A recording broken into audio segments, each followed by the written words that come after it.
The Detroit Pistons have made history by becoming the greatest losers ever. The Pistons have broken the NBA record by losing their 27th straight game. When will they ever win a game? But end up choking late against the Brooklyn Nets for 27 straight losses. In today's episode, we cover the Pistons and the latest on the Toronto Blue Jays signings. They finally made moves. One I like, one I don't like. The one that I like, they brought back Kevin Kiermaier. And react to the Broncos benching Russel Wilson. Seattle just committed larceny.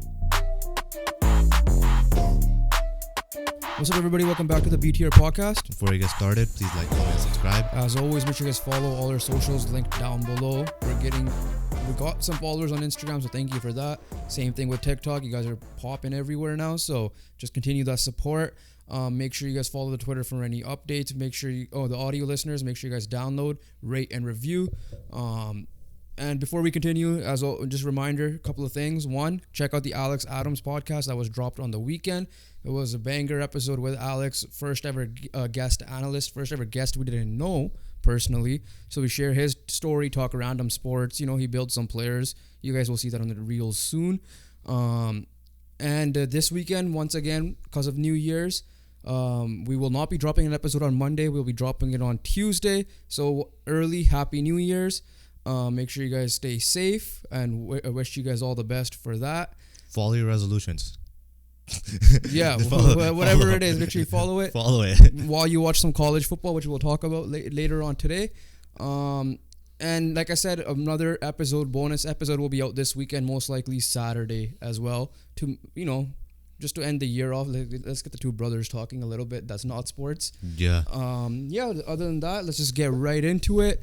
We're not starting off with the NFL, even though there's big news happening there. We got to start off with the biggest story in sports now. Is it? It has to be. It has to be. Right? It really genuinely has to be. Last week, wasted some time trying to find the stats. I found them stats. We're talking about the Detroit Pistons setting the record, who looked like they were about to win, but ended up choking late against the Brooklyn Nets for 27 straight losses. It's a new record. They're 2-28 now, I think.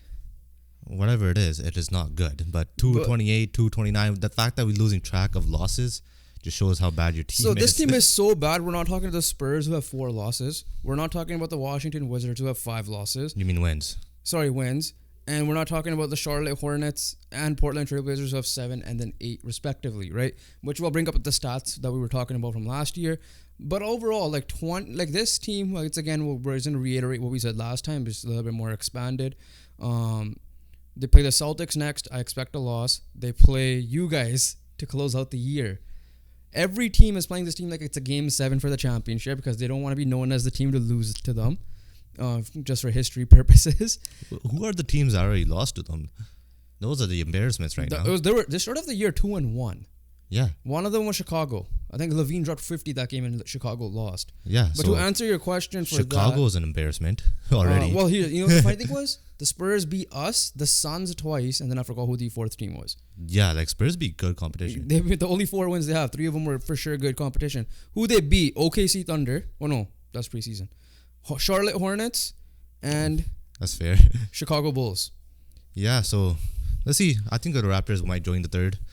Raptors might be the third win because after they're on a high after winning today. Yeah, they're definitely on a high after today's performance. This team has, didn't have aspirations like the San Jose Sharks to be this bad. To the point now, Shams is reporting that how San Jose was known as the worst team in history. Well, starting off wise, and then now they're kind of on their terms a heater, but not really either. They're a heater, bro. Because Chicago, Anaheim, and them are now battling for that Macklin Celebrini stakes, which, by the way, please not be Chicago.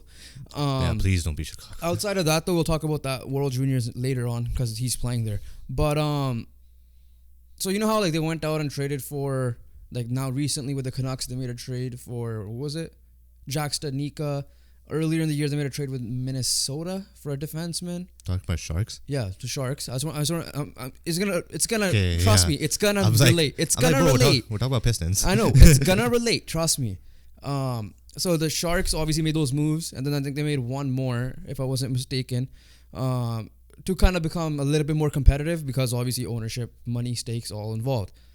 It's coming out reports that for a while now, but Shams again had said the Pistons are trying to get Miles Bridges, who I think is a local guy, Pascal Siakam, OG Anunoby, and there was one more. I forget who it was. Another youngish guy. My question, especially for Pascal Siakam and OG Anunoby, are they actual free agents? I know I think Miles Bridges too, but he's, quote unquote, kind of a criminal. So he might not have enough say. But the other two are free agents. Now, they're trying to be competitive, which is a funny part because you would think that they would flip Bojan Bogdanovic, right? Obviously, they're not going to trade Cade Cunningham, who dropped 40 yesterday. At the time of this recording, this is Wednesday night, and so on and so forth. But they're not supposed to be this bad. We all know that. Yeah, we all agree with that. Them making moves for this doesn't make sense because I'm pretty sure Siakam and OG might not sign long term. Yeah, that's not happening. There's no way, especially if it continues. Unless they trade for him and they go on a heater to end the season, which tough, is not going to happen, right? I mean, this will be the greatest comeback in the history of sports if they manage to pull it off, but they're not, right? Basketball, we already know that whoever the favorites are they going to be the winners. Whoever the contenders are will win it all. Will make the playoffs, all that stuff. But I'm just saying, imagine the Cinderella story. This probably will be the greatest Cinderella story of all time if they just somehow make the play-in. Speaking of. Okay, before I bring up the roster, because for that trade market, there's no way Monty gets fired, right? No, I don't. What if they go 2-80? Is he not gonna get fired in March at some point? Oh yeah, probably then. How many more losses would you give before Monty is axed? I don't know. Probably at this rate, when you're paying him no matter what. You have 27 straight. Yeah. I could just say 1. I could say 20 because they could have fired him 15. Because they're not going to fire him because of the money. Simple as that. Monty's there. Monty's job is definitely on the hot seat, but he's still going to be there. So speaking as a Raptor fan, because those are the two literally Raptors' names. I'm not speaking because you're a Raptors fan only. Based on reporting, those two guys, who are you? Wait, you have all the leverage at this point. Oh, 100%. There's no way they're going to have Cade, so don't get unrealistic there. But we have all the leverage. But are you going to trade for Jaden Ivey, Azar Thompson, Marvin Bagley, Isaiah Stewart, Jalen Duren, James Wiseman? If you were a realistic world, you would love to take Jalen Duren off their hands to help your center. Bro, I would take all of those guys. But I'm just kidding. You have to get rid of one or two of them if they really want to try to start winning and take Pascal Siakam off your hands. Oh, 100%. Azar Thompson's a rookie. Jaden Ivey's in his second year. Jalen Duren's a good center. Obviously, we can't really say anyone's really good on the Pistons, to be fair. Yeah. And but they're a young team. They have still young pieces. They were in their rebuild phase. They just weren't supposed to be going back to step one. They're supposed to be not at all, not even this bad. Yeah, right? they're supposed to be taking the next step, probably step 3 and 4. Showing that you have some promise. But you went backwards. So genuinely, all your value, all your pieces, yes, they might be young. They're at an all-time low. I'm hearing your picks, on the other hand, are at an all-time high. That's what I'm saying. If I'm any team, especially the Raptors in this case, I'm like, I want an unprotected first this year, right? But obviously, I've heard stuff. I know stuff happened when the Sixers were this bad, but they were legit supposed to be bad, and they had some type of involvement. And I saw through the wire talking about it. The league has got to get involved at some point. They got to know what's happening behind the scenes. What's going on. Is it legit tanking or what the hell the case is, right? If that's the case, I think at this point you kind of have to. 2 wins for a team that doesn't have much fans anymore anyways, and you're supposed to be in the promised land. You got the first overall pick. You're no guaranteed to get the first overall pick this year anyways. I don't know the draft class well, so I'm not going to comment on that, but it's like they're purposely tanking for Wembanyama, but a little too late. Yeah, they probably forgot that Wembanyama's that's already last gone. Year's draft. But yeah, Pistons been dreadful. I would say our first recording is still better than the Pistons, right? Yeah. Genuinely, Ovechkin being this bad is still better than the Pistons. Yeah. I don't but how much? Why would I watch a Pistons game at this point? Exactly. You only watched the one because kind of watched it. Because I didn't even watch it. It was because the Raptors were involved. Yeah. But outside of that, I'm not gonna tune into the Pistons unless I see something I get a notification or I see they're about to win a game. Then if I'm at home, I'll try to tune in, right? But how much does it really matter for the city of Detroit? I mean, dude, Because they're a storied franchise in a way. Everyone's buzzing over the Lions. Like, I want to hear what Isaiah Thomas is talking about. That's what saves them. That's literally what's saving them. Yeah. Because the Lions are good this year. Everyone's buzzing over the Lions. And the Red Wings were kind of decent. The Red Wings are decent. Nobody gives a shit, I guess. Yeah, For the like, Pistons. imagine if the Lions were the same old Lions. Imagine that. Imagine if the Red Wings were the same old Red Wings after their success. Dude. Because I think the Pistons, like, I don't know, like, I think the Lions are number 1 and the Pistons are number 2. I'm going to go out with a limb and say that. Because we all know hockey in America isn't the top thing, right? So I think it's Lions 1. Because if they get Thanksgiving games, I'm assuming they're 1. Yeah. They're lucky that team is doing good. Otherwise, oh my God, that city, yeah. Like, I want to hear what Joe Dumars, Isaiah Thomas, Chauncey Billups, those championship players are thinking at this point. Well, Chauncey Billups obviously is a Portland head coach, so it's a different story there. They're thinking, we are the greatest players of all time. Because what the hell do we leave this franchise to? Like, I don't, like, obviously we should have done a little bit more research before coming in. Who in the behind the scenes are involved. They should have not retired. But like, but realistically though, like, they need to, NBA needs to get involved, right? Like, 100%. What's right? happening behind the scenes? Like, do they hate Monty that much they want him fired? Like, is that really what's going on? That's the case, or are they actually genuinely tanking? So are they eating? To put it in, are they just eating terribly? Like, genuinely, like, all these things are coming to question. Like, are they healthy? Are they playing injured? Is there coaching? Are they listening to their coaching? Yeah. Is the ownership stepping in? Is all this stuff? So to put into fact, let's put all the teams collectively here. To finish off on Detroit, they finished March last year 1-14. Yeah. They finished April 1-4. So they were 2-16 to end the season. Yeah. Okay. And they only have 2 wins to start the season. They literally have 4 wins in 4 complete NBA months, I guess you could say. All of March, April, and October combined, right? So that's 2 months. And then November and potentially December, right? I think the whole NBA, if they get by this, if the Celtics beat them, which I assume they will, the whole country, except for Detroit, might be fans of your team. Because they probably just want to see a history. Like, already saw history, but like 2 months. Losing. But 2 months, just to see how long it'll last for, right? Imagine the scenes if they beat the Celtics. Yeah. Like, I still have a feeling they're going to beat a good team. I don't know why. I just had this feeling that, like, someone just like, oh, Pistons, which should rest our players. Like a team like the Celtics. Like, I doubt they will, because they don't want to beat that team to lose either. But yeah, it depends though. Like, so, I could see, like, if they're playing the Warriors and Curry's been like 10 games in a row, like, I could see them resting. Well, Curry, that's a different story, right? I could see him resting Tatum. I could see him. I don't think Jaylen Brown. Keep in mind they have the rule, right? So Jaylen Brown's hurt. Yeah, but it's only 1 game. They're not gonna. If they could afford to rest a player, yeah, it will be on a Pistons game for sure. Yeah. So here's the thing. So like I said, the Pistons are at this with 2 games remaining at this time of this recording, have 2 wins to start a season. To start a season last year, they had 10 wins already at this point. They ended and the second half in the new year, they had 7. So in total, they have 9 wins since January. All right, just keep that in mind. So calendar year. Calendar year, they have 9 wins. Yeah. All right, potentially up to 11 they could get. And now let's talk about the other teams that are bad, because they deserve to be talked about a little bit. No team, I think, is in the single digits at this point to start the year off till December. Because the Lakers started 1-5, then they went like 7-7, 7-9, right? That was like the one bad start. Outside of that, it was the Pistons were 2-6, 3-12, 5-11. That's 10 wins. The San Antonio Spurs were 5-2 to start the year, but then 1-14 afterwards. So they were 6 and then 6, 12 wins at this point. They have 4. The Houston Rockets are a better team this year, but they were 1-7, 4-9, 5-10. That's also 10 wins. Okay? And the Charlotte Hornets were 3 and 4 wins, so they have 10 wins. So this is their, like, what are you trying to, like, what is the stat? So like no team had less than double digit wins to start off to start from October to December last year. Is what I'm trying to say. So no one reached double digits. No one was in the single digits. So everybody was in the double digits. Oh, last year. So to start the year. October and November. Yeah, and December. Right. So everyone was in the double digits. This year, like I said, we have 5 teams that are in the single digits. Okay, yeah. The way you're reading, I was so tripped out. I was like, what no. I'm comparing last year's starts to this year's you're like starts. 3. I was like, what is this guy doing math for? Because I had to do the math. I can't find the collective. I can't filter it with the 3 months.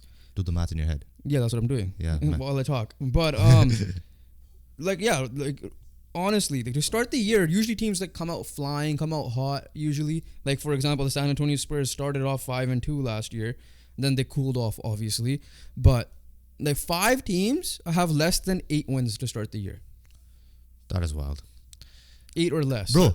This sports season, I'm telling you, NFL hasn't been the same. Like if you're talking about if you're looking at obviously competition wise, it's been decent because all the bad teams been playing, all the good teams been playing bad. Yeah. And NBA, same thing. Like no one's really, the teams I expected to play good aren't really like running away with it. And the floor of the teams, like the Pistons, like the Spurs, are really shitting it. The Pistons have not hit double-digit wins since January of 2023, this early calendar year. Yeah, we just had that. No, I'm just asking. Yeah. That's still mind-boggling Like, to say. Like, they could end the year with 9 wins only. Yeah, that's wild. That like in 2023, they have 9. They could close out on 9 wins. They could end the year at 9 wins. Even 11 is ridiculous. Like, even if they somehow win the next 2 games, it's still kind of crazy to say. But 9 wins. That is, even if they get 11, they're averaging less than a win per month. Yeah. That is wild. There's something wrong in Detroit. Like, league step in. I thought they were going to be better than the Magic. I thought they were going to be, like, legit. I thought they were going to be better than... Well, obviously, like, we're saying, like, our projection. I was saying similar to Magic, you know, them and Magic. Yeah, like, they were going to be close, but I thought they were going to be better than them. But,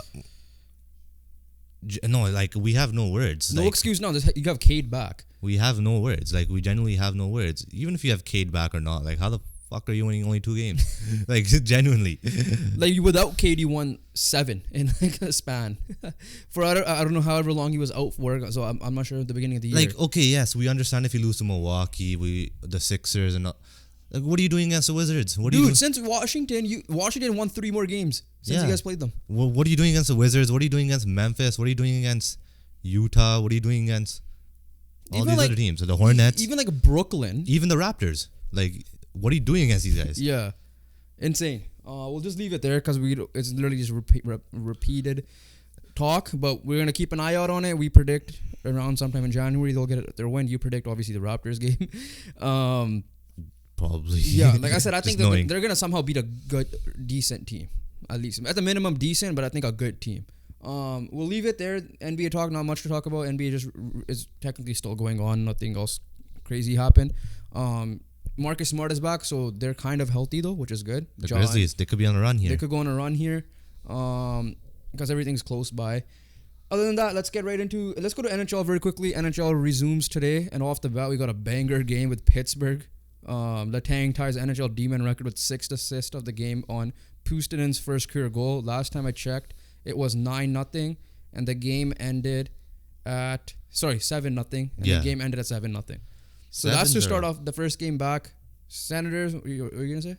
Yeah, as the last time I checked, it was 7-0. Yeah, and I don't think we mentioned who they were playing, which was the New York Islanders. So that's a good team. They're chasing them. Yeah. Right. So yeah, I've seen some like Fire Lane Lamberts, right? Shout out Greg Wyshynski. Exactly. And I saw another post saying this W Islanders fan.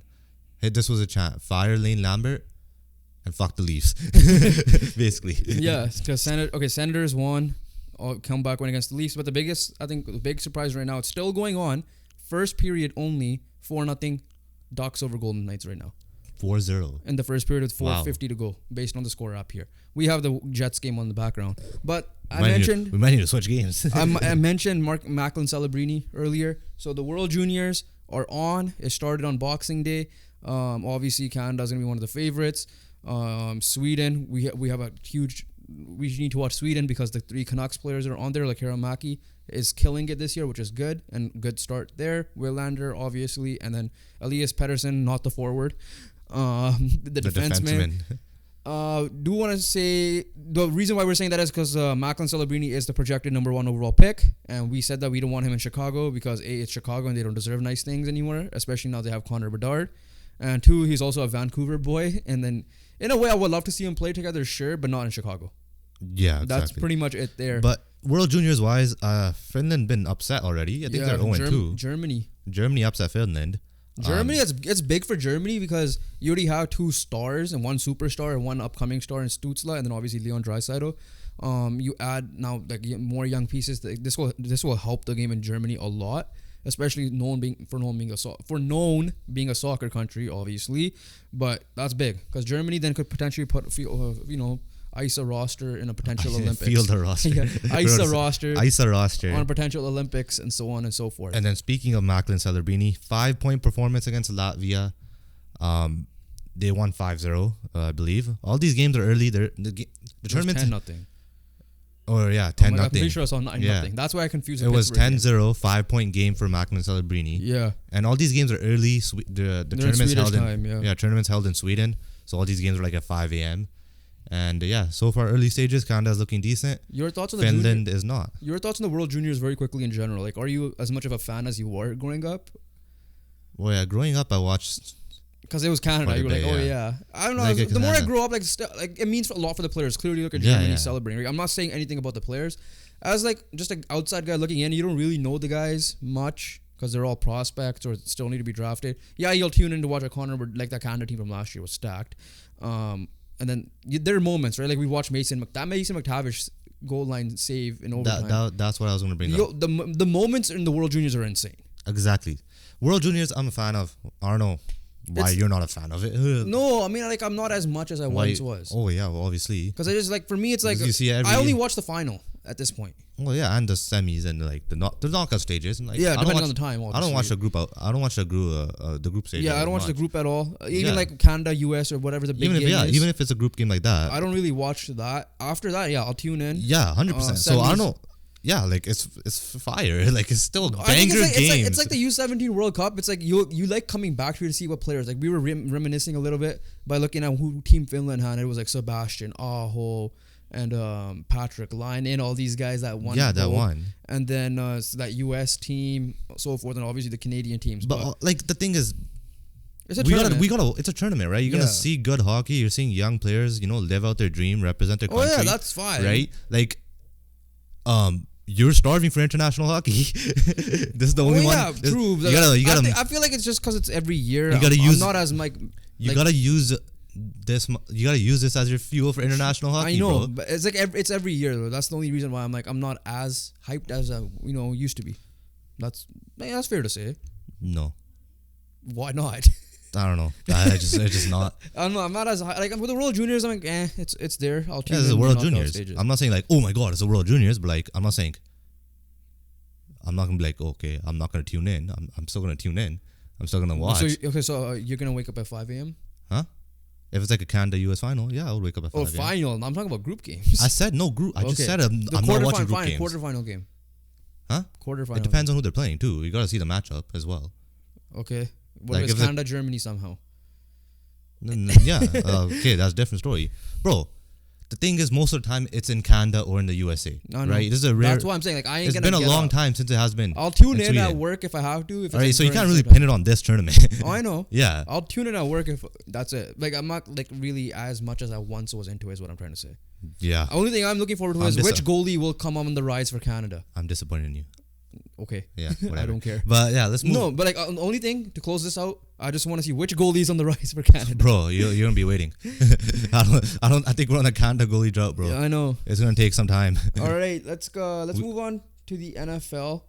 Do you want to go college football first, or do you want to go? We'll start off with college football. All right. So, like we said, we're not releasing the episode on New Year's Day, so that's why we got a preview and give our predictions for the college football playoff, which is on New Year's Day itself. So you guys will see our reaction after the games, obviously. But the top four, to refresh your minds: number 1, Michigan; number 2, Washington; number 3, Texas, and number 4 is Alabama. Obviously, we're not gonna. You could check our reactions of the whole FSU stuff. Who are suing the ACC because they want to leave or something. But that's a whole different story. But let's focus on the 4 that made it. The 4. So the matchups are the 4 that are gonna give us some hopefully good games to watch. And we got some matchups. I like it because like Michigan Bama's a tough pick, and then even Texas UW is a tough pick. Like Michigan Bama. Like if it was Michigan versus Texas, I probably would have leaned Michigan easy. Yeah. And then Bama UW, I probably would have leaned Bama easy. But Michigan Bama. most people, if we were saying it was these four teams, you'd be like, okay, Michigan, Bama will be the final. Yeah. But they're facing each other in the semifinal. My eyes are on Jalen Milroe. This man was benched.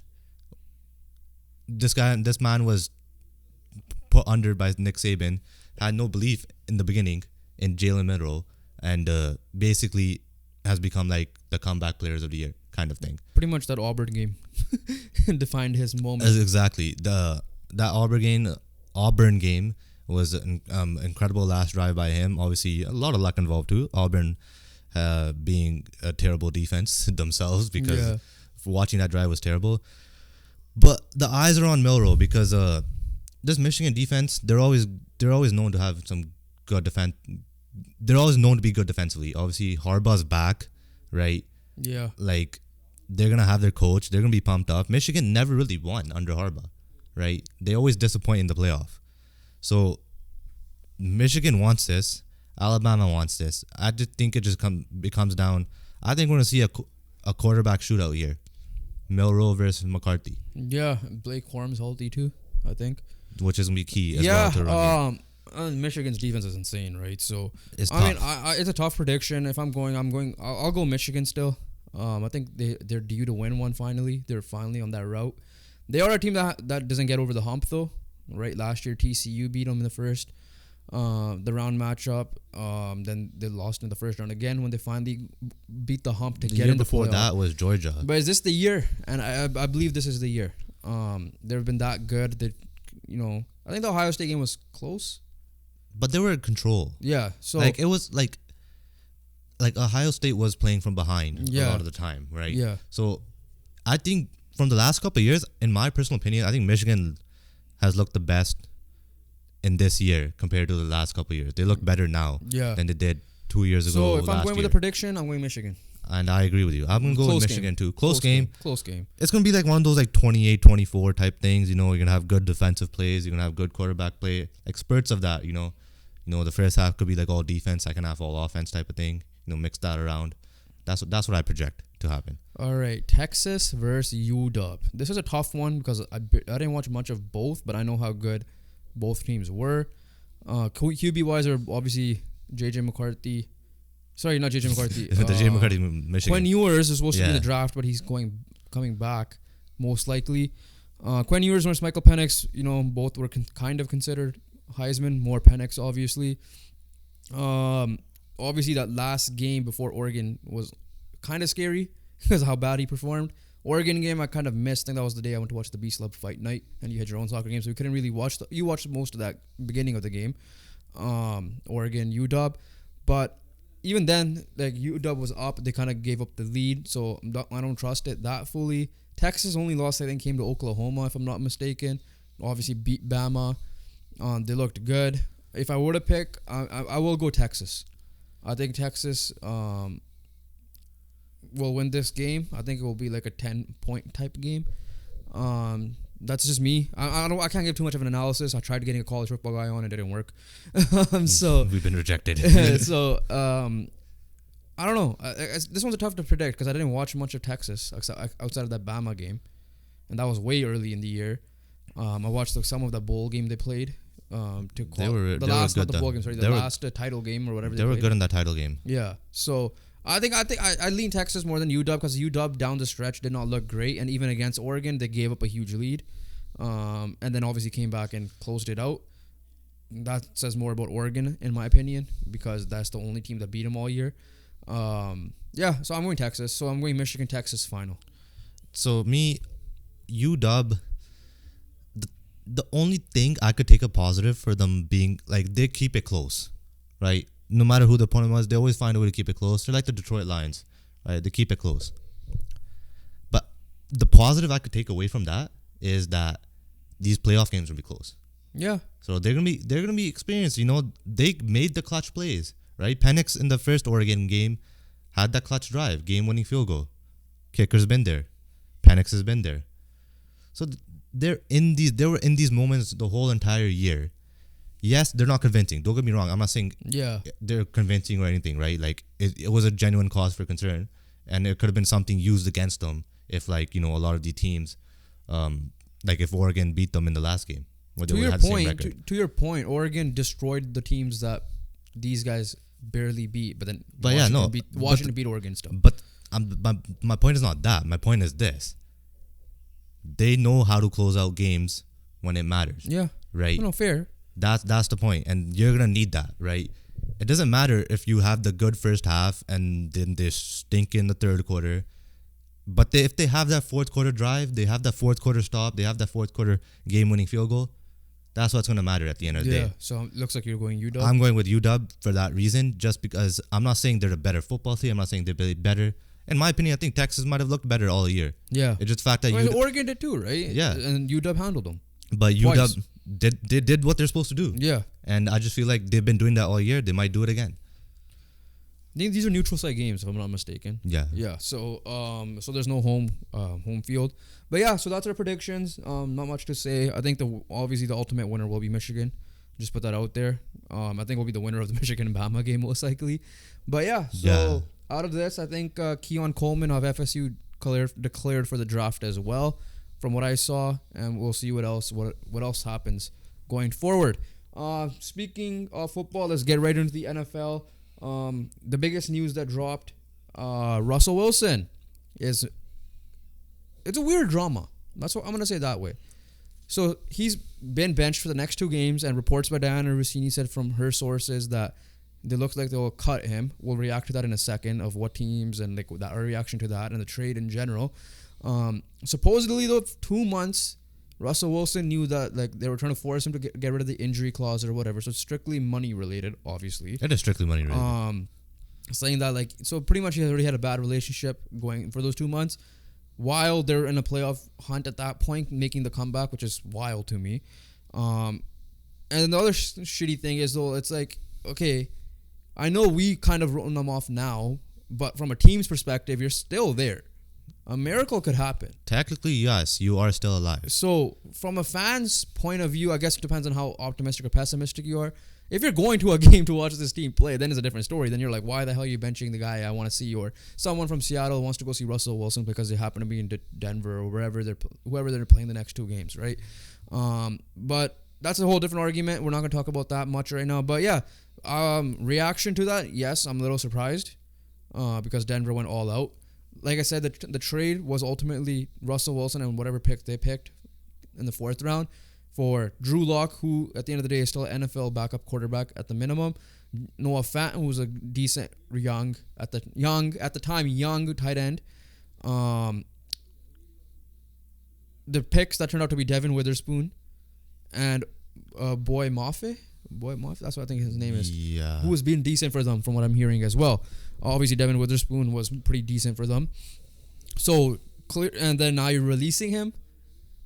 And that trade is that the most lopsided trade you've seen, at least in a long time?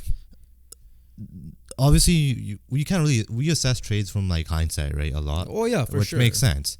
Obviously, initial reaction was like, okay, you know. Even initially, the trade was initial reaction was like, okay, yeah, Seattle won, but like Denver got what they needed. Yeah. Right?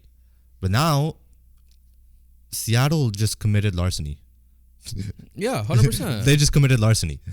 They've just fully depleted Denver's picks, right? They fully gave him a quarterback that's aging on a fat contract and is struggling now. And yes, credit to Wilson. He had a decent year. Yeah. Don't get me wrong. But he's not the same Russell Wilson. Oh, 100%. He's not the same Russell Wilson that's going to take you to a Super Bowl. And, you know, at this rate, he hasn't even taken you to the playoffs. So I could see why the relationship is torn. But the question with Denver, right? There was big expectations, and they massively failed. The question with Denver though is like, who? Okay, before we talk about Russell Wilson again, let's talk about Denver very quickly. Who in the future are they going to carry him now? Because their team isn't made up. They have Sean Payton there. They ain't rebuilding with Sean Payton, especially what they gave up to get him and paying him. Who's available for trade? Are they going to go get Kyler Murray? Or are they going to somehow... They're drafting a quarterback. Yeah, but like even then, that quarterback ain't going to be ready. I promise you that. Where they're yeah, it will take them a year or two, don't get me wrong, but that is your best option. I don't give a shit if Sean Payton's there. You got to do what's best for your organization. They care. Huh? They will care. I promise you that they will care. Like I'm not saying don't explore Kyler Murray. No. I'm not saying don't explore all these trades here. Yeah. But if I am the GM of the Denver Broncos, you gotta draft a quarterback. As a Colts fan, I've experienced what is all these rental quarterbacks for sure. But that is your best solution. The difference though is we did not have Sean Payton. That's the difference. They're gonna listen to what Sean Payton says. So if Sean Payton says, "Go get me Justin Fields" or "Go get me this guy," I don't think they're gonna waste. Sean Payton's there for a rebuild. That's exactly what. And to put it in the Canucks terms, Rick Dollywell said it perfect. There's no way that Jim Rutherford's there for a rebuild, right? Because he's that old. He's is there it for rebuild when you just gotta develop a quarterback, and we've seen how quickly these guys could develop. But their roster isn't ready around them as much with that quarterback. Like this isn't like some other thing that's going on. Right, like you have Sean Payton. It's different story with Frank Reich. It's more different with Frank Reich than Sean Payton. Roster. What do they need? Defensively, they're still fine. O-line. They have the weapons. But again, health we don't know fully. They have the weapons. They have. But like, what QB are you getting from this draft that's gonna help? Bo Nix? Who knows? He does get the Justin Herbert comparison. He is the older QB. They kind of low key messed up by going on the streak of like. Yeah, that's what I'm saying. They should have just lost. It would have been a clear picture. Like, yeah, I don't know if you could snag a Jaden Daniels at where you are. Doubt it. But I mean, technically, if you're throwing the flag right now, you're gonna finish at what 7-10. Okay, so let's see. There might be a chance of them getting a top 10 pick potentially, depending on what the Bears. They're 9 right now. Who? They're 9 right now. And the Bears are behind them with like... We're 10 right now. Huh? 10. So who's behind them? Like the Bears are behind them, who are pretty close in my opinion. Like behind them, what do you mean? Like you mean ahead of them in the draft? Or behind them in record-wise, like in the standings. Bears, Jets, Giants, Titans, Chargers, Commanders, Patriots, Cardinals, Panthers. I need to take a look too myself just because... But yeah, no, like I get what you're saying. They need to rebuild. But you're not rebuilding with Sean Payton there. And I know, I disagree, bro. I disagree. Okay, fine. I agree that they need to get you're raving about how good Sean Payton is as a coach. I'm not raving about that. No. Do we agree that Sean Payton is a good coach? I agree he's a good coach. Okay. I did not say that Sean Payton's the reason why you rebuild. Sean Payton... Bro, I'm trying to make my point. Okay, I'm trying to say Sean Payton is a good coach. Yeah. He is. If you're saying he's good, they're gonna say he doesn't want to rebuild or whatever. Okay, yeah, that's a different mentality. But I'm saying I'm looking at it like the organizational aspect of it. Yeah. If he's a good coach, they believe in him. He should be able to develop a quarterback fairly quickly. Here's my thing though. You're that organization. Sean Payton's gonna be like, I ain't here for no rebuild. Then they're screwed because they gave up draft picks for him and they gave him a contract.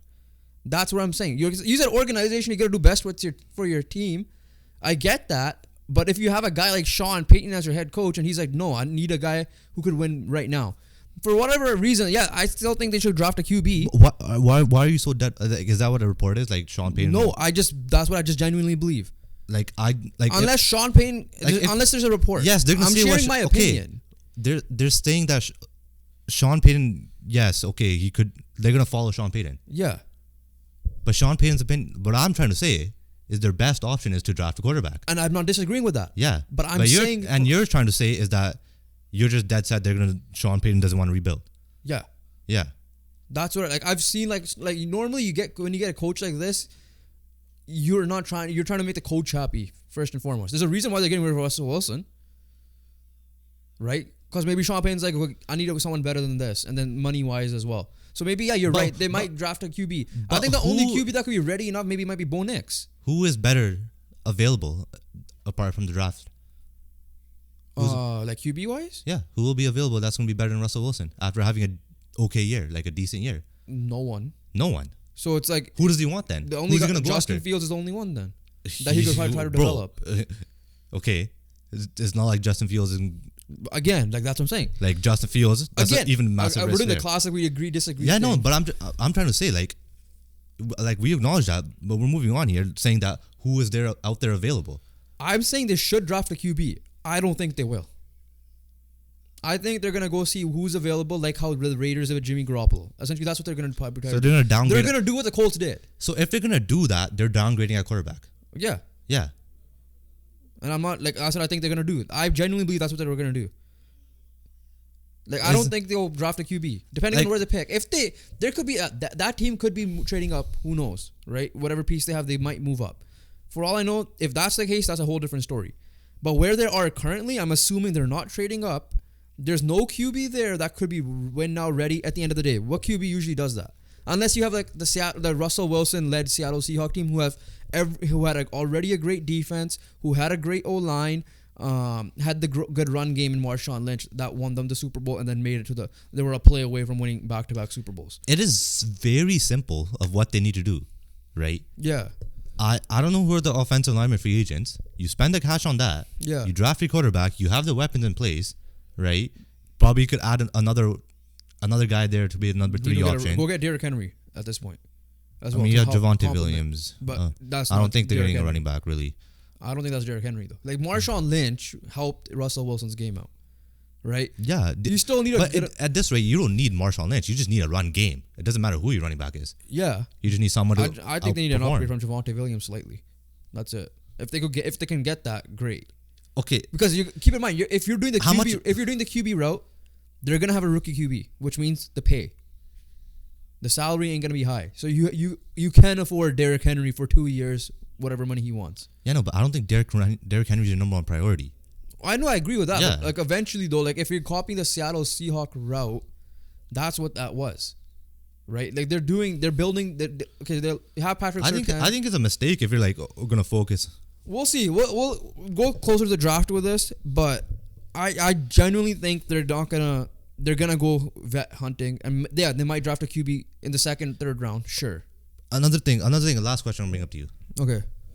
Compared to other sports, how quickly you could rebuild an NFL? Quick. Exactly. It could be 1 year. If done right, though. Huh? If done right, they only need one piece. Yeah. It also depends on how big of a what's the word? How big of a figure you have in your locker rooms, right? The difference with the Colts was Frank Reich wasn't that big of a name. Sean Payton's a big name. Yeah. Whether or not how many Super Bowls he won, we know he only won one, and he has had success later on.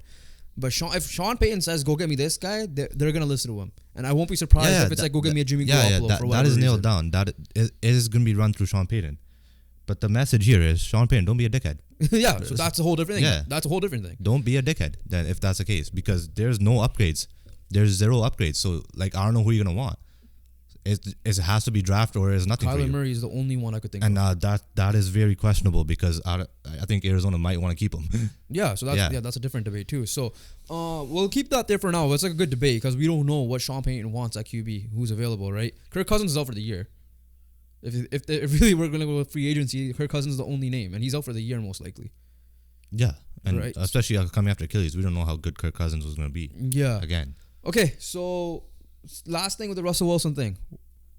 A couple of teams on top of my mind that should scoop him up because now that being said, like I said that with the same thing with Derek Carr and he hasn't lived up to it. We know Russell Wilson isn't the same Russell Wilson, but the one team that came to my mind is straight up Atlanta Falcons. Yeah, I mean, if we're gonna look at like what team should go after him, obviously Falcons gonna be one. Yeah. In my personal opinion, I think Russell Wilson is gonna be a backup quarterback next year. Hell no, no way. Huh? He's either a starter or he ain't having a job. So that's the thing. I don't think he's getting a starting job. I think Atlanta will give him the job. If someone was dumb enough to give Carson Wentz a trade, so we're banking AKA us and AKA the Washington Commanders. Here's the thing: we cannot disrespect Russell Wilson's name. We cannot disrespect what he has done this year specifically. He's raised his. If it was a year before, I 100% agree with you. This year, he has the similar numbers to Patrick Mahomes. I saw some stats on Twitter. Yeah. So a team like Atlanta will give him a chance. I don't think he's like completely washed up. I think he needs a good offensive mind with him. Like Sean Payton kind of helped. We're seeing the same story with all these types of quarterbacks, right? Like, and who's other than Joe Flacco, who has really come out of the rock? I'm not. I agree that like I said the same thing with Derek Carr last year. I'm going on the realism factor that someone will give Russell Wilson the respect and give him a contract eventually. It's a respect factor, especially with the year he had this year. He took that team from 1-5 to almost making the playoffs. It's going to be a respect factor. I'm just thinking of like, what are you going to get with him? Like, okay, like tell me this: Atlanta's an upgrade or no? Huh? That's an upgrade, but so what are they going to get? But of how is it gonna help you reach your goals? They believe that Is Russell Wilson gonna really help you win the NFC South? Maybe. Because our division's trash. We don't know. That division's trash, though. We don't know what the hell's going on in the NFC South. We don't know what the hell's going on with Russell Wilson. Right? Yeah, so to be fair, don't get me wrong, he's had an okay year. But it's not the Russell Wilson. I get that, but like this year, he had a good year. Yeah. Compared to last year, he's brought his name back up to like, okay. And Russell Wilson's the type of guy to be motivated to be, like, if something like this happened to him, he is that type of guy from what I've seen to be motivated to work his ass off and do better. If Atlanta's the only spot I can think of the top of my head that's perfect for him. Yeah, I agree with that. Because the division's ass. B, he has Arthur Smith if they don't fire him. C, he has weapons there. Bijan is the run game. That's okay. So you can't tell me you're trying to. Okay, I know it sounds like the Colts. This is a joke thing. There's nothing against your point. Yeah. The fact that you said they have Arthur Smith is gonna entice him to come is what making me laugh. Well, right? No, because he's still a good offensive. Because Arthur Smith's supposed to be fired. Yeah, I know that. Okay. Either way, fine. If they get rid of Arthur Smith, who knows what coach they bring in? Exactly. Right? My point though is, but like, okay, he's getting cut. He's getting cut. No, but okay, I know, but the money ain't gonna be that big of a factor. In this case. You're not trading for him. The thing is this: I'm just like, I'm still laughing at the point that like you're using Arthur Smith as your like, yo, come here type of thing. Convince me. Well, I'm just saying they have Arthur Smith at the moment. And like, you could just said Bijan, the weapons. You know, you have okay, fine. That's a whole different thing. Yeah. But my point still stands. Do I agree with you that they're gonna win the Super Bowl? Hell no. But Russell Wilson has the name and the factor that like that name factor that you're gonna give him an opportunity, especially coming off this year. If it was coming off last year, I'll agree with you more. But this year, he will get an opportunity. Yeah, the thing is, I agree with you. Falcons should go after him, type of thing. But in my personal opinion, I don't think it's gonna be like it's gonna be better than Desmond Ridder. I'll say that much. And it will be better. Heineke. And Heineke. Well, Heineke. And Heineke. Heineke was pretty good on the weekend. Heineke was pretty good on the weekend. But yeah, and Heineke, relax, okay. But how much better? That's the question mark. Dude, Baker got a contract from teams. We got like I'm not saying he doesn't deserve contract or anything. If you're telling me, but like my trajectory of Russell Wilson is backup quarterback. My point is, if the Saints went out and got Derek Carr, and I thought they were going to be a way better team, but now using that example, so that kind of helps my point. But I think Russell Wilson's always been a better quarterback than Derek Carr, though. Even this year. Yeah, this year. You could even argue last year. No.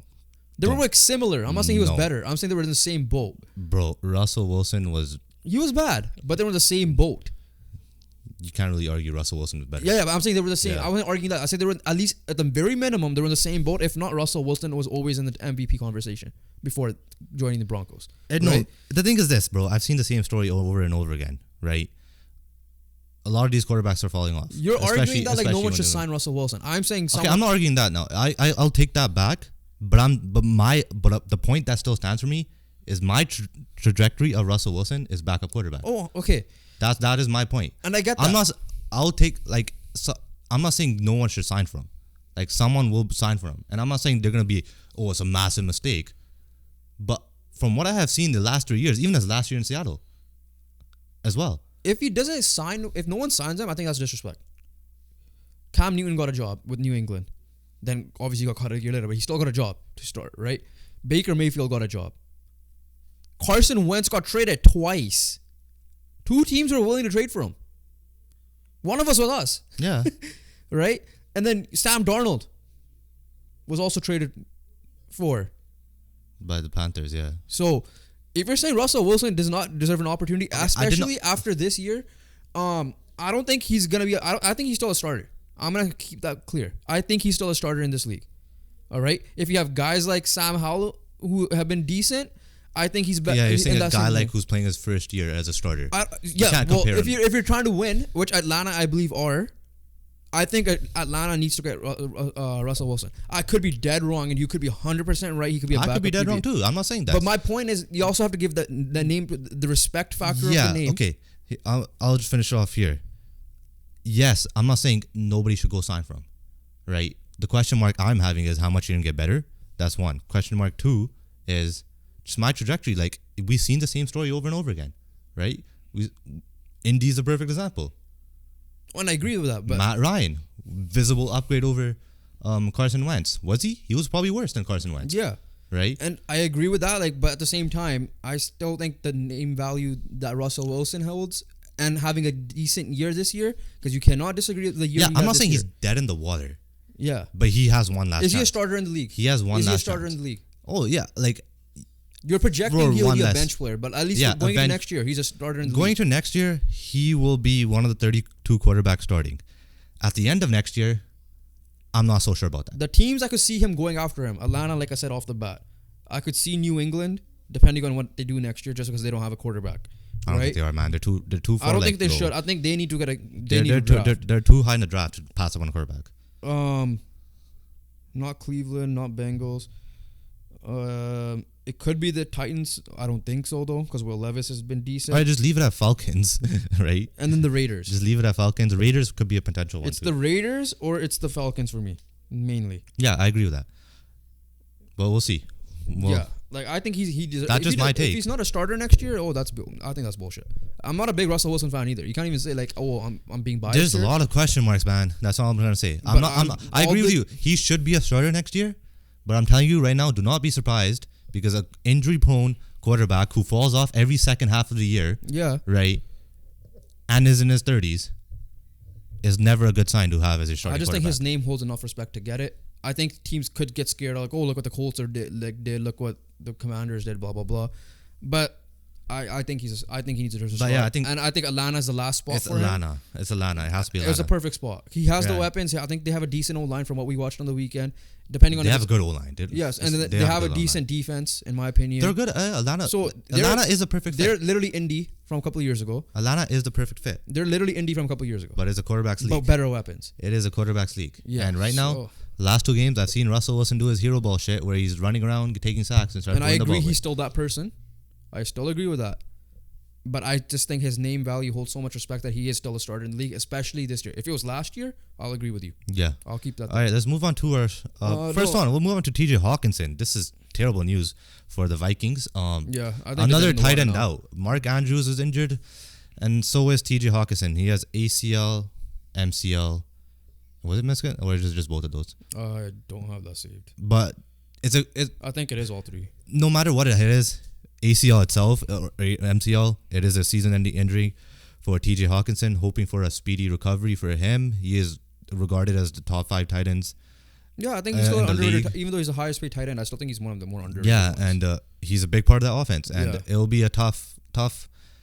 It's gonna be a tough loss for the Vikings. It's gonna be a lot of heavy Jefferson, obviously, which is still gonna be fine just because you have Jefferson. But Hawkinson as a second option is gonna be a big loss. Vikings are done.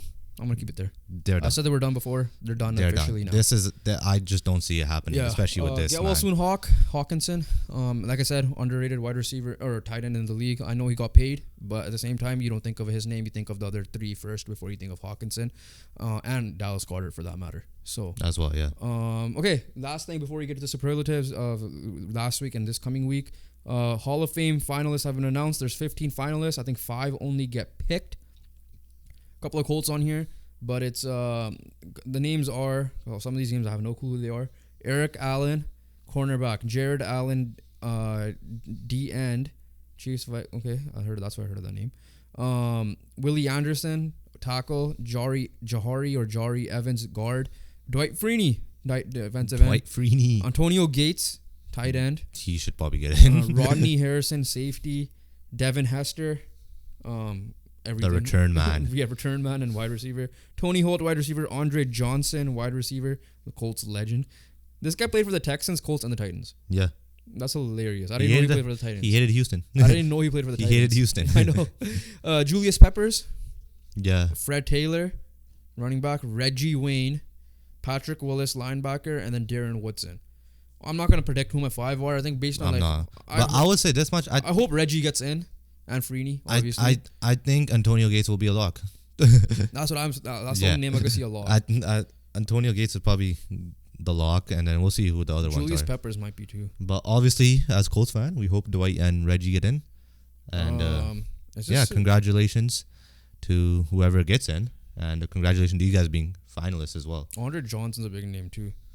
But yeah, it will be announced on February 8th, so I'm not even going to bother making predictions because I can't say much. Exactly. But NFL superlatives. Last week, let's just start off with it. Who was your biggest disappointment? You already forgot? Yes. Bro, you said it, bro. It's the one that lost to Raiders, you know? Oh, yeah. That's why you write it down, bro. Yeah, it's the Raiders. Bro, sorry, the Raiders Chiefs. are not the disappointment. It's the Chiefs. You Horrible definitely came from work. I know. You definitely came from Horrible work. first day back after the vacation-ish, like the Christmas break. Yeah. But the Chiefs, because simple as they can't do anything. Literally can't do anything on offense. Bro, to the point that people are blaming Taylor Swift, which I get. You blame Taylor Swift. You don't blame Taylor Swift. You blame the people propagandizing Taylor Swift on TV. Taylor Swift is there to cheat her boyfriend on. That's it. You can't. It's a big distraction. Okay, it can't be anything. There's no excuses. I'm not trying to hear anything. No curse, no nothing. Figure your shit out. That's it. Like, Eric Bieniemy that big of a loss, or is it literally the weapons? I don't know. Because it's Bill O'Brien. It's Matt Nagy. Sorry, but at the same time, like, Andy Reid, figure it out, man. That's it. I want to say stuff about the Chiefs, but I'm not gonna drag it on. Yeah. But as simple as this, We've been saying this. it's not Eric Bieniemy. Lack of receivers. It's the sloppiness And the lack of receivers. from every single player. Mahomes has been very sloppy. Kelsey's been very sloppy. Yeah, I think Mahomes is just playing hero ball though. Yes, it is lack of receivers. Yes, don't get me wrong. But your star players are not playing like your star players. I blame right? lack of receivers. Your star that's players. the reason why. I have to put some blame on Mahomes and Kelsey. That's fine, and I agree with that. I do. But I think it's more of the lack of receivers. The GM needs to do more work. Yeah. My disappointment, the Indianapolis Colts. Okay. What the hell did you just put on that field? Gus, gotta go. What the hell did you actually put on that field? Because you made the Atlanta Falcons look like they're the San Francisco 49ers or the Baltimore Ravens. Yeah. What happened? We could not move the trenches. Terrible. Our defense is built on sacks and takeaways, right? And don't get me wrong, sacks and takeaways are a good thing. I'm not saying anything about that. But you're not getting a sack or takeaway on every play or every drive. Goss is the most conservative guy you ever met. You're gonna have to do those like Dallas defense type things. You know, force those 3 and outs, force those quarterback pressures, incompletions, all that stuff, right? It just can't be takeaways and sacks. There is an issue with that. There's a graph that literally showed what Gus's defense is, and it's like the most predictable thing ever. Yeah, and he doesn't change. A lot of drop back and everything. Offensively, Steichen is one of your worst play calling games in my opinion, and O-line was cooked. Pittman, and obviously Pittman is another issue too. Still in concussion protocol. Shit. But yeah, Colts. Do not ever put that. I think this was worse than the Bengals game in my opinion. My not like surprise team, but like exceeding team. I don't know how to word it. Surprise team. It's a surprise team. The Ravens and how they beat down the Niners. So they surprised you. That sense, yes. Yes. This is just how they did. Nothing else to say. I thought this was a test game for both teams. Niners failed. Ravens passed. I'm not gonna say Niners big disappointment because like whatever, it's one game after a while. But the Ravens, I expected maybe to lose a close game here, especially in San Francisco. Did not after that weird first drive safety thing, whatever happened. But outside of that, your defense killed them. Lamar is probably showing why he's potentially an MVP this year. Yeah, the scary team, the best team in the league. My surprise is going to be a double take type thing. Patriots and Raiders. They kind of won in the exact same fashion. They both beat an AFC West opponent. They both scored touchdowns off their special teams and they both scored touchdowns in like within a minute. Two touchdowns, back-to-back touchdowns. Those guys had 2 defensive touchdowns. Yeah, Raiders had 2 defensive touchdowns. The Patriots had a offensive touchdown. I think a Zappy pass and a special teams muff. Yeah, it was Mims. And they just both had that little spark and just never looked back. Basically, obviously the Broncos did come back, unlike the Chiefs, but they still had enough poise, enough composure to go down and kick a game-winning field goal. Yeah. For the Patriots. But yeah, 2 surprising performances there. Okay. Thursday Night Football. Browns, big game for them to kind of like solidify the playoff spot. Yeah, big game for the Browns. I think it's a win and clinch kind of thing for Joe them. Flacco versus his old team, the Jets. The good news is, you should clinch. So, I mean, it's Trevor Siemian versus Joe Flacco. Both are former Broncos. Exactly. Well, the Broncos are doing the cold spot. You think about it. Yeah, but Joe Flacco, what a surprise he has been. What a Comeback player of the year. What a delight he has been to watch. Comeback player of the year. Probably. Amari Cooper coming off a career day, with the Browns franchise record receiving yards in a game, and like this is obvious. We're not going to spend time. It's the Browns. Browns should win. Simple as that. All right, let's get into the game of the week. It's obviously the winner takes the conference most likely case with the Ravens Dolphins. I don't know why it's a 10 a.m. game, but it's a 10 a.m. game. Just to look out, like, can the Dolphins continue finally beating good teams? Can the Ravens are they on too much of a high? Simple as that. Like, both teams have business. Ravens especially. Dolphins especially, but Ravens could just literally close it out here. Most likely, if they win this game, I think they will be home field. Yeah, if Ravens win, I think they can get the 1 seed. If Dolphins win, they just gotta see what they do against the Bills. So like that's just pretty much it. Yeah, Nothing much to say. Ravens, good star defenses. Both defenses are good. Exactly. Both offenses are good. They're very similar. Yes, obviously Miami edges out in the weapons department, but I think Ravens edge out in the defensive department. Running game, we already know both are very incredible. Obviously with Lamar, and then you have Mike McDaniel, who was the running game coordinator in San Francisco, and with the speed, it's just genuinely like, will the Ravens defense, how would they match up against the speed of the Dolphins is as well? Not much to say. I think I picked the Dolphins to win. I just went on. I went with the Ravens. I think Dolphins have the bigger test than the Ravens, just because can they show that it's they could beat a good team. Simple as that. Another one. But the thing, the Ravens, they're just looking so complete right now. We thought that about the 49ers. Yeah, we did, but at the end of the day, I'm just going with the pick. At the end of the day, they're on a. I think it's the Ravens, bro. I can't really pick against them. Okay, yeah. So I got Dolphins. You got Ravens. But my game of the week, like I said, it is Lions Cowboys. Yes, there it is. Lions Cowboys. Good thing we prepped it before the pod. Slightly. This could just be a potential. It could be a potential playoff preview in general. Not saying off the first round, but it could be a seeding game depending on how the Eagles do. Yeah, depending on that, it really depends on the Eagles for this game. Kind of the Niners, but more on the Eagles. Oh yeah, more on the Eagles. The Niners should have it locked. I agree with you. It depends on the Eagles. Eagles should have it locked too. It's a Saturday night game, which is good. I don't think it's gonna come down to seeding.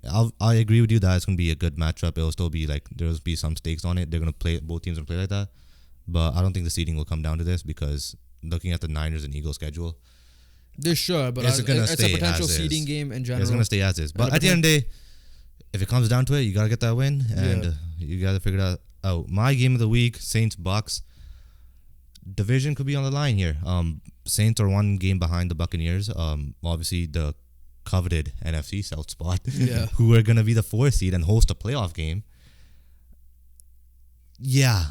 Both teams, Bucks are on a good run right now. But then we say that for the Falcons, who are on a good run, had a division lead at one point, fell off. Bucks had a good started off 2-0. Haven't been the same since until their recent stretch. Yeah.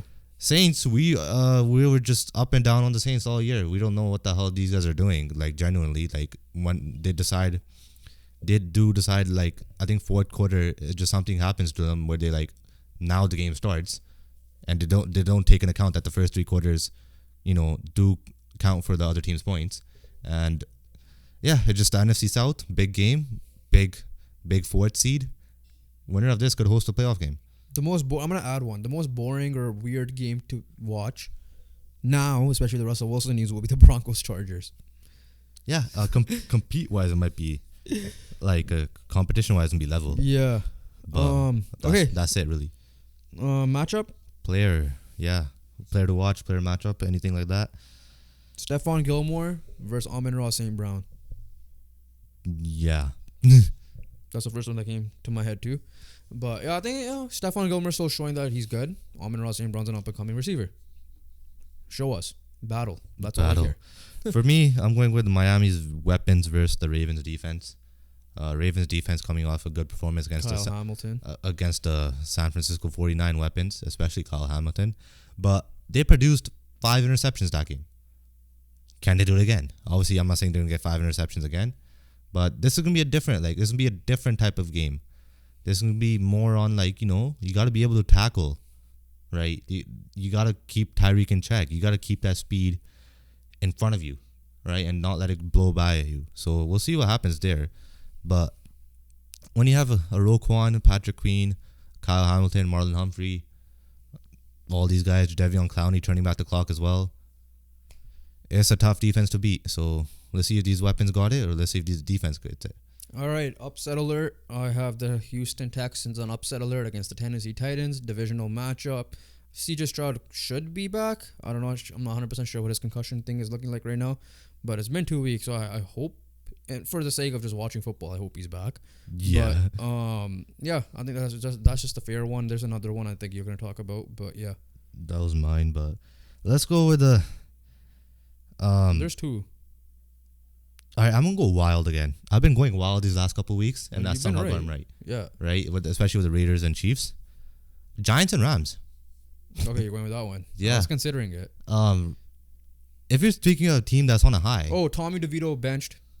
Yeah. If you're speaking of a team on a high, I don't think they really care if Tommy DeVito's benched. I'm just saying Tommy DeVito benched. But if you're speaking of a team that's on a high, it's the LA Rams, and we'll see what happens here. It could be a potential little trap game.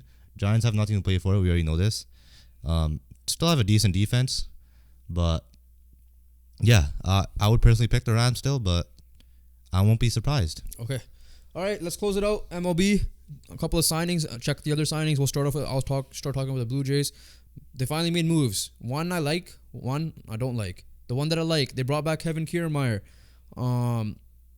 for 1 year. Again, I was fine with Kevin Kiermaier coming back. He was one of the best ninth hitters in the league. Obviously, this does not address our power or whatever the case may be there. But defense, once again, one of the reasons why we were the team we were last year, winning I think one of the top teams in winning the most run type games, was because our outfield defense was insane with Springer, Kiermaier, and Dalton Varsho, and you could kind of move things around with the guys that we have on the bench with there as well. So that signing, I'm fine with it. Your reaction to that? All right, Kiermaier. What I like about it, man was a beast last year for what he was supposed to do. He was supposed to play good defense and run and get singles in the ninth spot and run. Kevin Kiermaier did every bit of his job last year. His job was to do what I just said, but hitting wise, he really excelled in my opinion, because his job was to flip the batting order back to the top guys, get on base for them, and potentially steal a base to go in a scoring position. He did every bit of that and more. Okay, so the downside of this signing is what I'm going to get into quickly. We'll address that in a second. Let's get to Isaiah Kiner for life. Bro, this is quickly. This is Kevin Kiermaier related. Oh, okay. The downside of the signing, injured, because I'm gonna forget about it. That's why I gotta say it now. Okay. And it also ties in right now. Injuries, yes, that is one. But your rolling is what is changing? That becomes a question mark. Yeah, I wasn't bringing right. That up. It's just like the biggest free agent left. You're kind of out on them. Hold it there, because I was gonna bring that up. You're out on them. Okay. We'll address it in a second, because the second signing was Isaiah Kiner Falefa, former Ranger and former Yankee utility player. So I don't know how much of this is just a Whit Merrifield replacement. 2-year contract with incentives as well at $15 million. Kind of confusing. I wasn't a really huge fan of him. I don't know. Again, to your point now, what does it address? Nothing much. We have enough utility guys on the team, in my opinion. So there's that. Now, I have some comments to make about what you were going to bring up with the whole Cody Bellinger. Are we out on him? I think we are. Matt Chapman, I think we're still in on him just because. But I feel like teams, not just the Jays, are very hesitant to give contracts to those two guys because they're not like when George Springer was available. Right? At the time George Springer was available, he was a big signing. He was not. I understand what Bellinger has done, but Bellinger also was coming off 2 bad years before he signed last year. I don't think Springer really had bad years. Even with the Jays, I think this past year, he struggled. He's been bad this past year. He struggled. Outside of that, when the time we signed him, he was fine, right? Yes, the injuries. Struggled his first year. It was just the injuries, though. Struggled the first year with injuries. That's the injuries, though. But like I said, I hope he bounces back. I don't think that's anything different. But my point is, though, comparing him to what Bellinger is, I think teams are hesitant to give him like a $200 million contract. Not just the Jays. Otherwise, I think he would have signed with someone already. The only team I think he'll sign with now is Chicago. That's it, because San Francisco already signed their guy. I forget. Seattle is the only other team you could think of. Same thing with Chapman. I think teams are hesitant to see what his consistency is, and they don't want to pay, that $175 million that he might be looking for. The Jays are the only team I could see him bringing him back. It might be on a cheaper deal, so it's best to just wait on Chapman. So, in my opinion, overall, I think the Jays are trying to look at the trade market. Let's see what they do. Hopefully, it's not like a finesse like Varsho all over again, even though I love Varsho as a player. It's just the pieces we gave up for Varsho were not it for that type of player at that time. That's my overall thoughts of the whole Jays situation. I'm still confused. And I just personally think we're exploring trade market at this point. I mean, and Chapman. You could personally think that. That's what I think. Which is. But I agree with what you're going to say. Which is fair, but honestly, it's not thinking, they're going to do this. It's the only thing you have. Yeah, it's the only thing you have. It's not like we don't need to think about this. It is what they have. They are going to do it. Yeah. If they want to get better, they have to do it. Yeah. Right? So if you're trying to get better, do it. Right? Pick a player, try to, find a way to finesse these trades, because I know it's been tough. Like you went after Ohtani, you went after. We gave you. Yeah, we gave you credit for that. But what's your backup plan? Exactly. Because at the end of the day, it's either home run or strikeout, and right now you're striking out. Exactly like last year, you've been striking out. You can't bring back the same team. You can't. You cannot bring back the same team. I will react closer to what before the season starts. My overall reaction, but yes, MLB offseason is a long offseason. Don't get me wrong. Yeah. But right now you're looking at a third baseman upgrade or a potential second baseman upgrade. Because if Isaiah Kiner-Falefa is your starter, there's going to be issues. Yeah. Between me and the Jays. I'll join in that too. It's I like I said, I was confused by this signing. Am I missing something? I go on Twitter, everybody's like, why the hell do we sign this guy? They were making fun of the Yankees for having, at least we don't have Isaiah Kiner-Falefa. And the baseball that preceded unfortunate events Twitter page just went off, like, put that tweet out, whoever made that tweet. Overall, that's all I'm going to say about that. I think they're exploring trade market. I think the reason why, though... Bro, don't think. They are. They should be. Don't think. We think they should be. We don't know what they're doing at this moment. They have to. But what I'm saying is... But overall, on those two free agents, like I said, I don't think the Jays are the only ones concerned by signing those two guys long-term to that money. I think every team is. Oh, yeah, that is fair. That's a fair judgment. I 100% agree with your point. If I were to pick one, I'll still pick Bellinger over Chapman. Obviously, yeah. But... yeah, Kiner-Falefa has to be your platoon guy. He has to be your bench guy. He cannot be your starter. We'll have some issues. So outfield is back. Then again, outfield has good chemistry on the defensive side as well, especially. It's gonna come down to. You could get a DH. Yeah, you could still get a DH. Jorge Soler's out there. But it's gonna come down to, can Springer step it up again? Can Vladdy step it up again? And Bo regain. Keep going. Yeah. And if you're the pitching, and if you're banking on that again, that's a tough plug. It's not gonna. No. It's gonna be, if it doesn't work out, there's gonna be issues. There's gonna be firings. There's gonna be a clean house in Toronto Blue Jays organization next year. If it does not work out, I'm hoping it is a trade, because last year they did come out of nowhere with the Varsho trade. Again, in hindsight, not the best trade. They did come out of nowhere with the Chapman trade. Again, that one not the best trade. It was okay. I mean, defensively great, offensively not so great. But the last 2 years were the same story. You struggled during the regular season, made the playoffs as a wild card seed, comfortably at the end, near the end though, and then struggle in the series. Well, we were comfortable making the wild card. At the very last 2 weeks of the thing. Were we? The year before, yes. Last year was... This past year was not very... But the year before, yeah. It took the second last day. We lost that game. Yeah. And it took a Seattle loss for us to get in. It was not comfortable by all means. The year before, yes, but year before, I agree. Outside of that, yeah, I mean, I'm hoping. I think Vladdy will bounce back. I'm hoping Springer will bounce back, but we'll see how it goes. But as an organization, you should not. You got to make changes. Don't be hoping. You cannot be coming back with the same roster. You can't be banking on hope. I don't want to see Chapman being signed, and that's it. You can't be banking on hope. All right, that's all I'm gonna say. What do you have? Anything else? That's it. So the Jays are the only teams that made moves that are like kind of significant. Yeah. Well, it's not even that significant. Yeah. We're just talking about it because we're fans. Yeah, but yeah. Yeah, that's that. All right. Yeah, that's pretty much it. It was some of the stuff we didn't plan for happened, so that makes it great. Russell Wilson, you're a Atlanta Falcon. Book it right here. Outside of that, though, we appreciate you guys for watching once again. Thank you. Not subscribe. Thank you for following on the socials. Please subscribe because we've been stuck at 244 for a while. So we would appreciate if you guys like, comment, and subscribe on this video. Joven will have a pinned comment out there. Make sure you guys check out the Alex Adams podcast once again. Great guy. Support his work as well. Reminder: no podcast episode out on Monday. And a bonus episode will be out on the weekend. It will be just us two just talking. Once again, Happy New Year to everybody. We'll see you guys in the new year. Make sure you guys stay safe, and we'll catch you guys on the next one. Peace.